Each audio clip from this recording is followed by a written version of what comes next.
Good morning, everyone. My name is Brody. I'm one of the pastors here at Gateway Church. Hey, if you were not here with us this last week, if you haven't gotten emails over the last week and a half, just wanted to let you know that we will be here in this elementary school for only 5 more weeks, okay?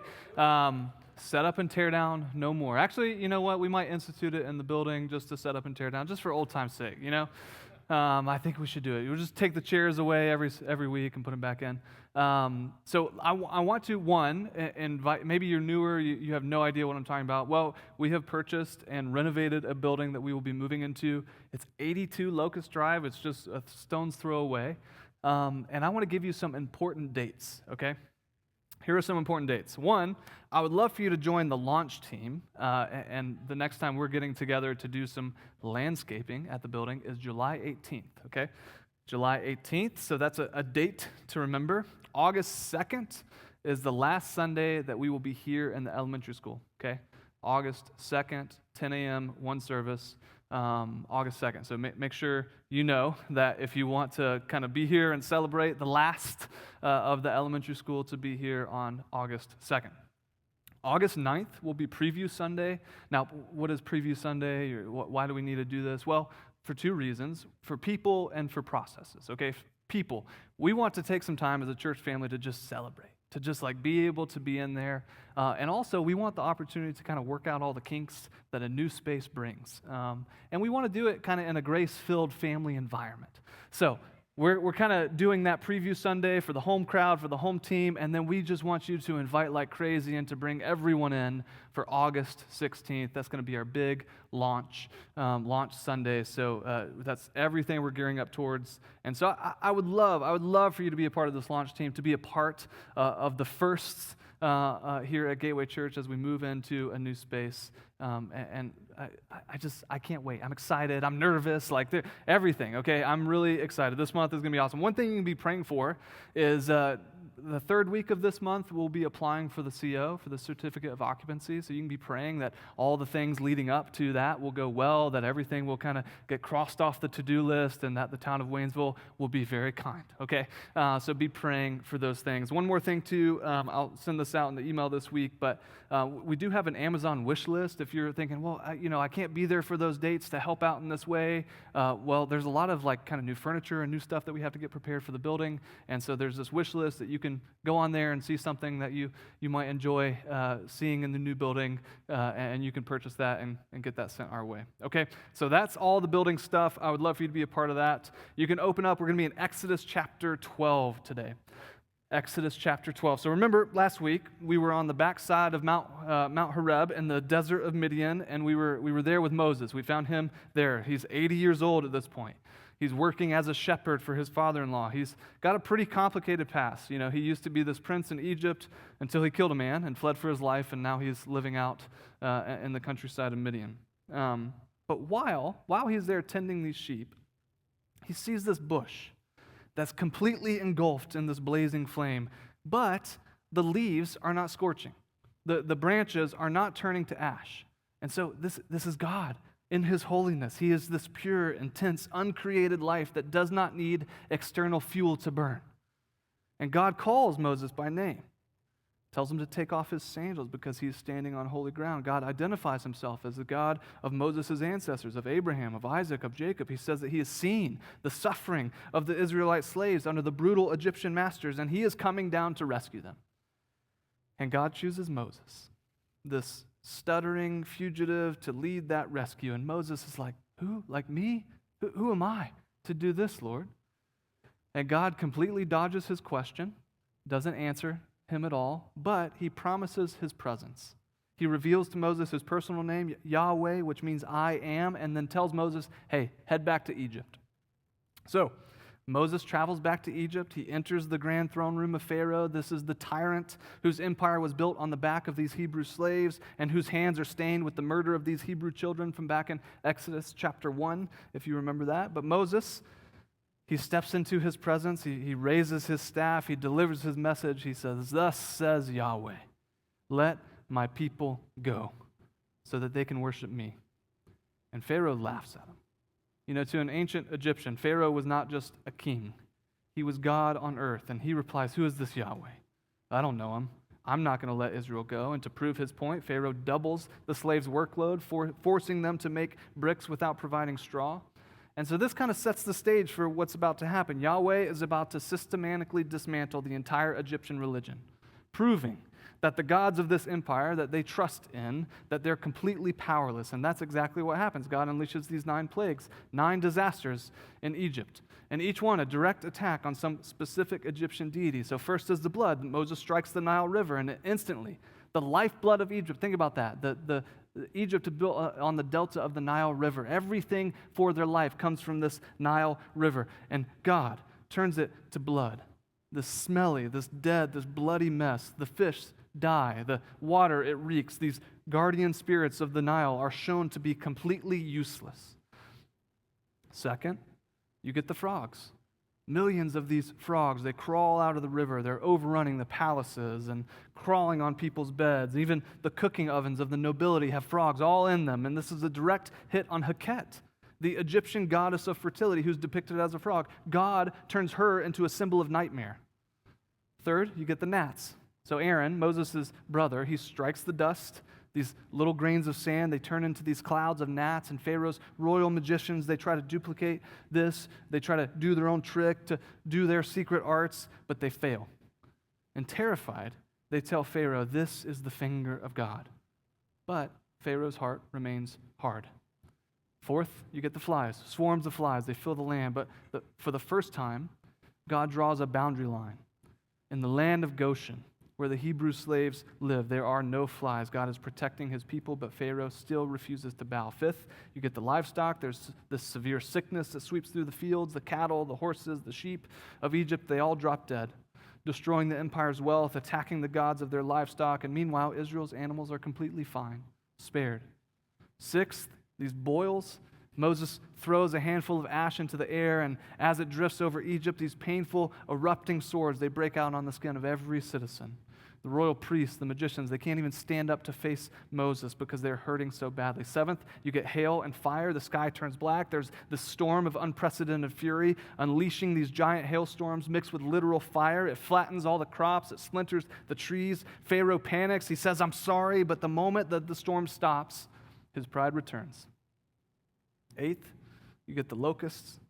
This powerful east wind brings in a carpet of locusts so dense that they blot out the sun. They eat every green leaf that's left over from what had just happened in the hailstorm that leaves Egypt completely barren. Pharaoh's own advisors, they scream at him, don't you see that Egypt is ruined? But he won't yield.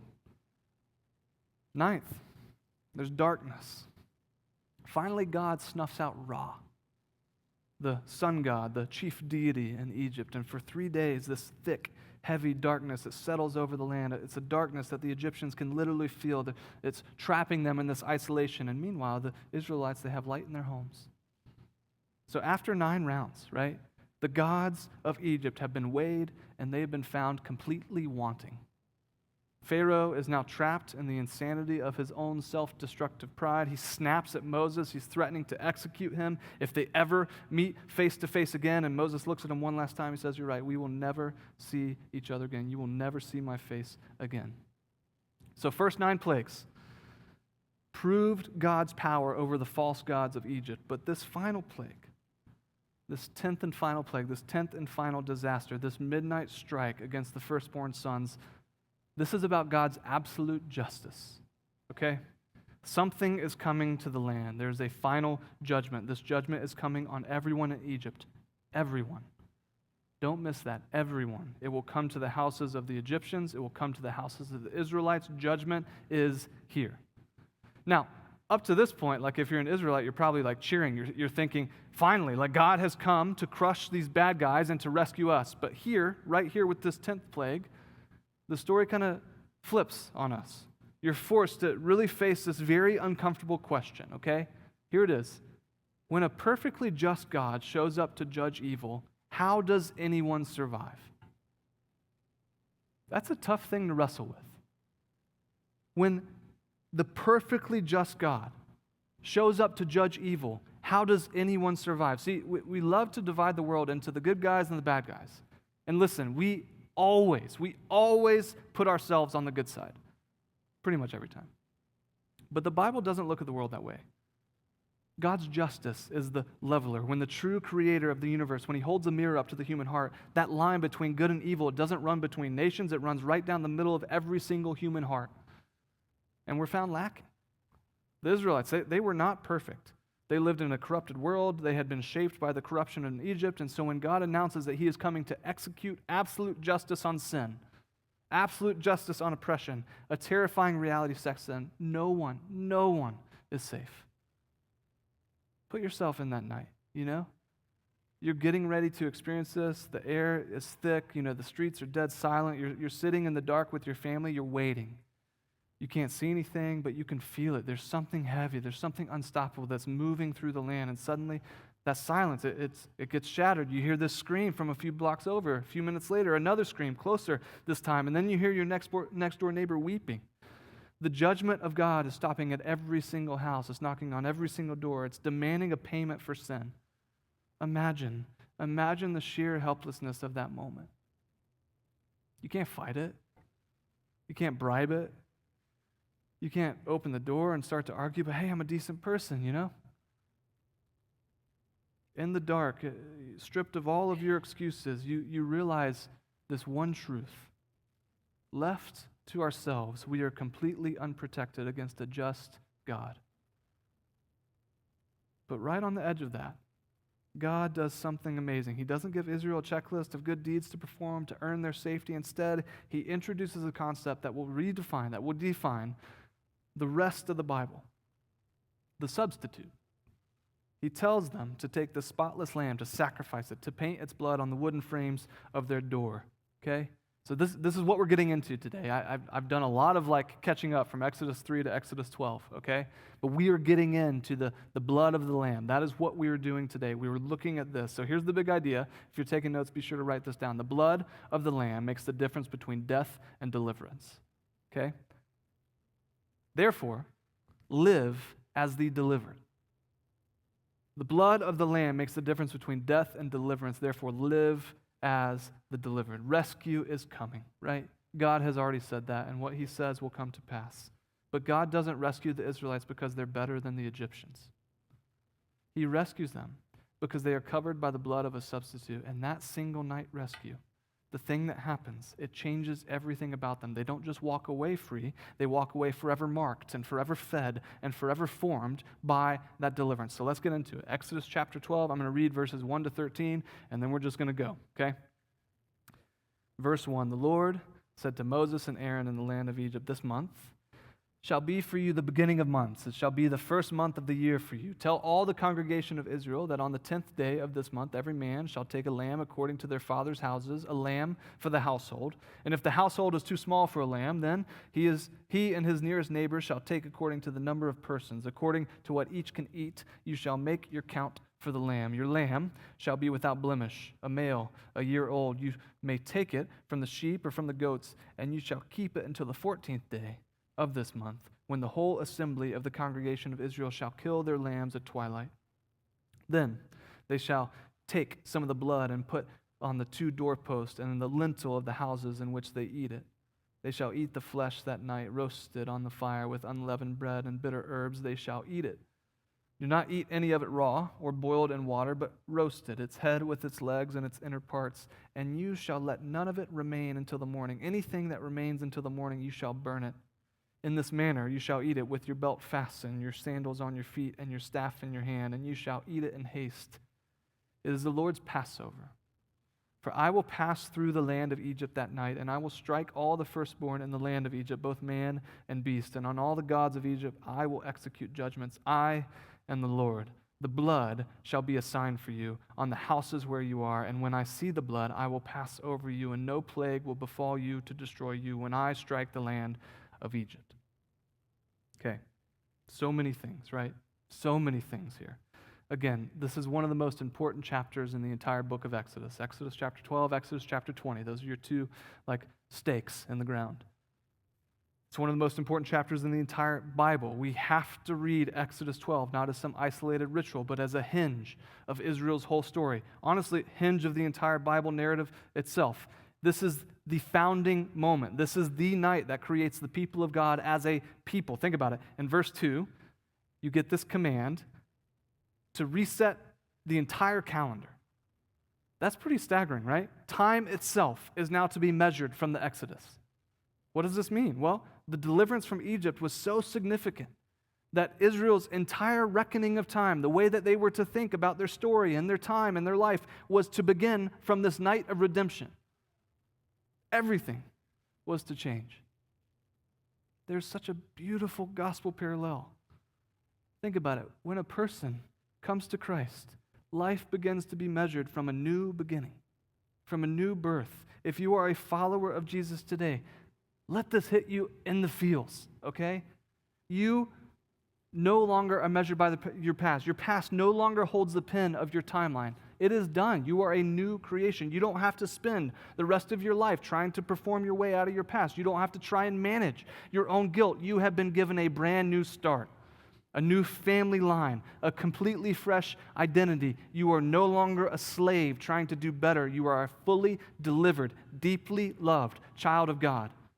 Time has been reset. And so you're free to start living like that. God goes on to give some specific instructions on what to do. The lamb is to be taken on the 10th day, kept until the 14th day. So for 4 days, this lamb lives with the family. Think about the mechanics of that for a second. Listen, I don't know where you live, but I'm sure it's a much bigger house than what the ancient Israelites lived in as slaves in Egypt, okay? They're not living in sprawling mansions. These were small, close-quartered spaces, and so for 4 days, this little lamb is underfoot. And if you have kids and pets, you know exactly what happens here. Within 24 hours, the kids have given it a name, okay? Little spot. They're feeding it out of their hands. It's sleeping in the corner of the room. It becomes a part of the family fabric. Why? Why would God set up the instructions like this? Why not just have them buy a lamb on the way to the altar? Because God didn't want this to be an abstract, mechanical ritual. He wanted them to feel the weight of what was actually happening. On the 14th day, the father of the house had to look that innocent animal, this new family pet, in the eyes and take its life. Every person, every child in that house would understand the brutal reality of substitution. An innocent life was given so that their lives could be spared. The salvation of everyone in that house was bought at a deep cost. And notice the quality of the lamb, right? Without blemish, a male a year old. So they're not getting blind sheep, right? It's not the one with the broken leg that you're going to get rid of anyway. It couldn't be your leftovers. It had to be the absolute best of your flock. It represented your livelihood. It represented your wealth. It represented your future.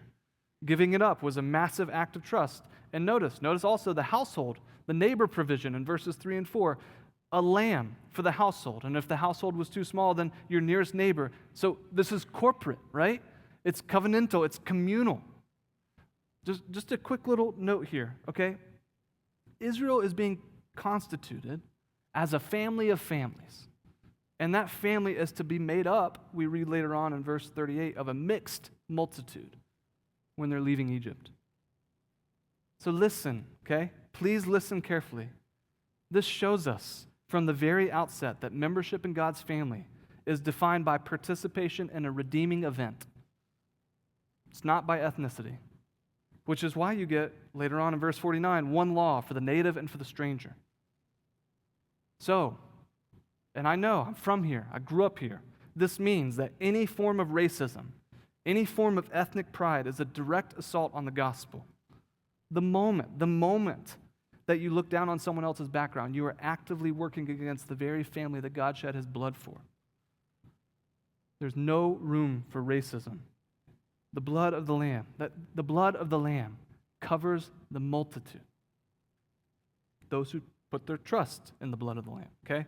The heart of this chapter is the blood of the Lamb. The blood on the doorpost, it marks out a community that's not distinguished by ethnicity or morality or social status, but by a redemption. Let that sink in, right? By a redemption. Because it's the complete opposite way of how we normally think about religion and morality. Look back at verse 13. God says, when I see the blood, I will pass over you. Notice what he doesn't say. He doesn't say, hey, when I see your excellent track record, or he doesn't say, when I see your pristine family lineage. He doesn't even say, hey, when I see how much faith that you have. The only thing that turned away the swift execution of God's justice that night was the blood of a spotless substitute. Imagine two different houses that night. In the first house, you have a family that has their act totally together. They're respected, they're kind, they're good neighbors. But the father looks at the instructions to paint blood on the door and says, hey, that's unnecessary. That's primitive, you know? God knows that we are good people. We are his people. We are Israelites. So they sit inside. They're perfectly confident. They're completely calm, but they're behind an unmarked door. And in the second house, you have this family that's a total wreck. They have a messy past. They've made terrible choices, and right now they're shaking. The dad is so terrified that his hands shake as he smears the blood on the wood of the door. They all sit together in the corner of a room that night, anxiously wondering, is our son going to survive? They're barely holding it together behind a blood-marked door. Who survives that night? The trembling wreck in the second house is 100% safe. The confident moralist in the first house is 100% in danger. Why? Because deliverance didn't depend on the quality of the person inside the house. It depended entirely on the presence of the blood outside the house. This is the exact point of Exodus. This is not just ancient history. This is the gospel of Jesus Christ. Every single one of us faces that exact same reality. There is a day of ultimate justice coming where the true king will hold up a mirror to every human heart, to all of human history, and deal once and for all with evil. And on that day, your good deeds will not save you. Your clean background will not save you. Your political stances, your charity work, your attempts to be a decent person will not turn away the justice of God. Left to ourselves, every single one of our doors is unmarked. But 2,000 years ago, on a hill outside of Jerusalem, the ultimate Passover lamb was lifted up on a wooden cross, and as his life slipped away, his blood was poured out to cover your sins and your failures and your shame and your rebellion. Listen, the gospel message is not for good people who just need to do a little better. It's a rescue mission for dead people who need a substitute.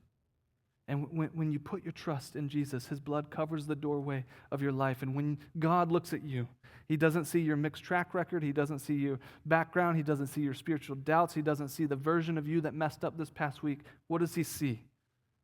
He looks at the doorway of your life and he sees paid for and covered and delivered. You don't have to live in terror of judgment anymore. You don't have to perform to earn God's love. Your safety has been bought. It's been paid for. It's been guaranteed by the blood of the Lamb. Now listen, I get this. Some of you are sitting in here today still living under unmarked doors. And maybe you have big issues with this chapter, with this whole idea of substitutionary atonement. We're a modern people, right? And modern people, instinctively, they recoil at this chapter. The death of the firstborn strikes our secular conscience as just monstrous. This whole bloody apparatus of substitution seems so primitive. But hear me out for just a second. There's two things. So first, I know there's this objection here to violence. But notice that the text refuses to make God's judgment cheap or arbitrary. I've tried to show that, but just remember, this is the climax of a long and patient confrontation with an empire that's built on the enslavement and slaughter of an entire people.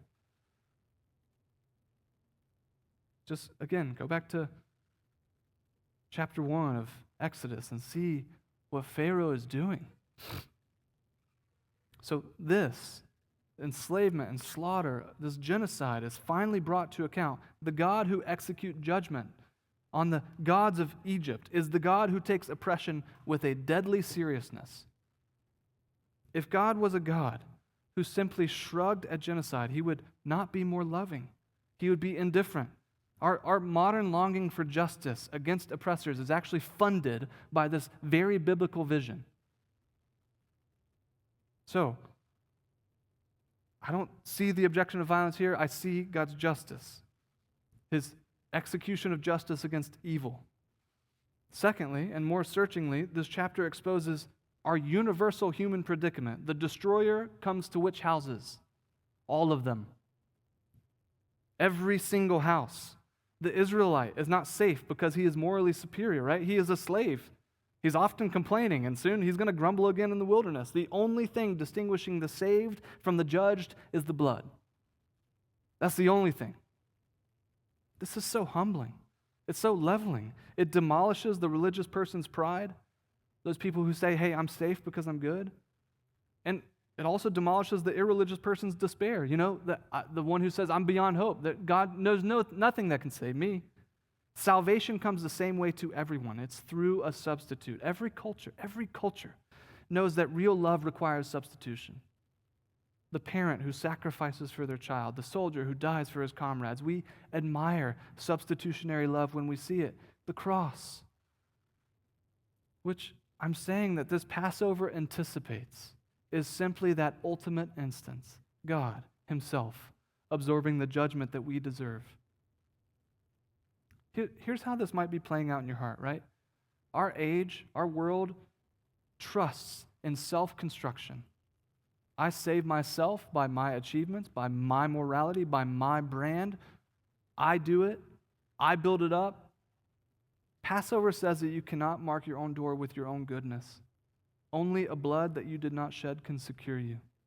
That is devastating to someone who has an autonomous self. But it's so liberating to the one who's exhausted. Are you exhausted?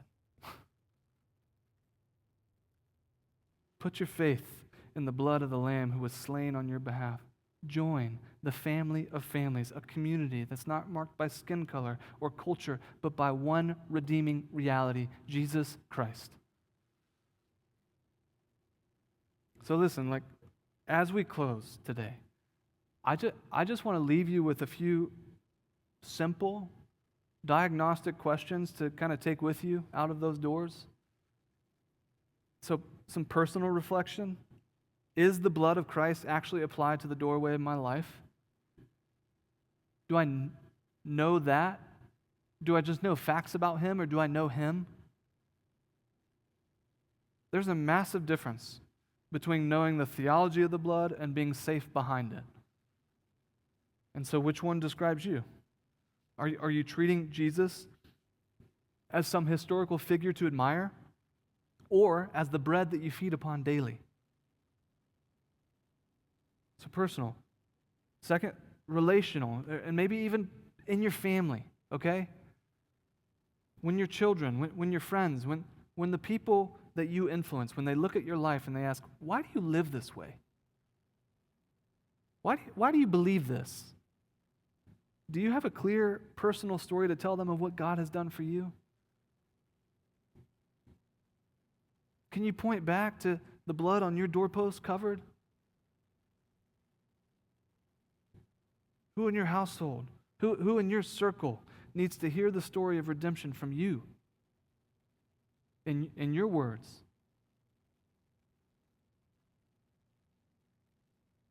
Which leads us to missional.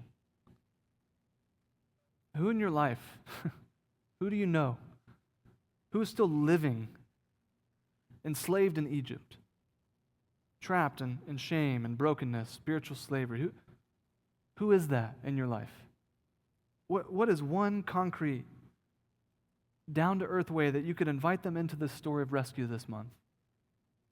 I know a good one. People love new beginnings, right?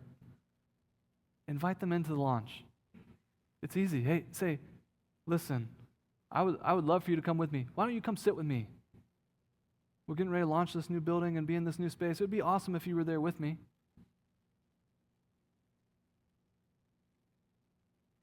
Since we are a people redeemed from oppression, think about this. Where is God calling you to be an agent of change? An agent of liberation, an agent of fairness, an agent of justice for the vulnerable around you. Where is he calling you to do that? How is he breaking your heart for the people around you? Here's the bottom line. This big idea that we've been chasing. The blood of the Lamb makes a difference between death and deliverance. So, therefore, live as the delivered. That's it. The Passover lamb was not slain merely to be admired, but to be eaten. Christ is not given to us as a portrait to be hung on the wall and discussed at a distance. He is given to be fed upon, to be received and appropriated, to be made our own. A starving man does not need to philosophize about bread. He needs to eat it. And so when the Israelites heard these instructions from Moses, look down at verse 27. The people bowed their heads and they worshiped. They didn't form a committee to debate about the mechanics of the plague. They didn't just take notes and walk away. Their hearts were so captured by the sheer mercy of God that they fell to their knees in worship. This is the natural, Spirit-prompted response of a redeemed heart. The text moves from God's revelation to the people's worship and then finally to obedience. They walk out of Egypt. We don't want to be just a people who receive information today. We want to be a people who follow that same arc. We want to allow God to use this moment right now to let our hearts bow before the one who passes over our sins. This ancient night in Egypt was just the down payment. The whole story is pointing forward to this massive cosmic finale. If you fast forward to the very end of the Bible, in the book of Revelation, chapters 5, chapters 15, we get a glimpse of heaven. And do you know what the redeemed people of God are singing there? They're singing the song of Moses and of the Lamb. The story that started on that dark, terrifying night in Egypt ends in the blinding, beautiful light of eternity. The Lamb who was slain is now the Lamb who reigns. The long night of watching and waiting gives way to the grand marriage supper of the Lamb. Every time we gather, we celebrate with absolute joy, and we keep celebrating until he comes. The blood of the Lamb has made a difference. The old calendar is gone. You are free. So now go and live like the delivered. Let me pray. God, this chapter is so massive. And I pray, Lord, that you take my meager effort at trying to show your greatness and worth and beauty and justice, and that you would just multiply it. Multiply it in a people who have been changed by you, who have been saved by you, and who now live for you. In Jesus' name I pray. Amen. Hey guys, Pastor Brody here. Just wanted to let you know that our leadership team has been praying that God would use this sermon to help build you up into the image of his Son, Jesus Christ, and that he would do that in conjunction with the local church. So if you're here in the area, why don't you stop by this weekend? Why don't you see us in person and really get connected to what God is doing here? If you're not here, we pray the same for where you are. Get connected to your local church. We think that's one of the best things that you can do. Thanks so much for watching this, and I pray that it blesses you.